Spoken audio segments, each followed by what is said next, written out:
Mga kababayan, ngayong panahon ng Kwaresma, kaisa ako ng ating mga kapatid na nananampalataya kay Hesukristo sa pag-alala sa kanyang kamatayan at muling pagkabuhay para sa kaligtasan ng sanlibutan.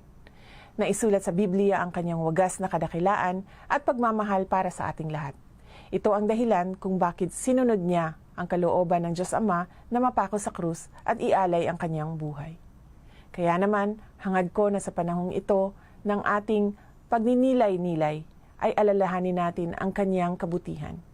Isa-puso't isip natin ang kanyang mga naging sakripisyo at patuloy pa nating pagtibayin ang ating pananampalataya. Naway maging gabay ang kanyang mga aral at salita sa ating pang-araw-araw na pamumuhay. Kasama sa aking panalangin ang kapayapaan at pagkakaisa para sa ating bansa.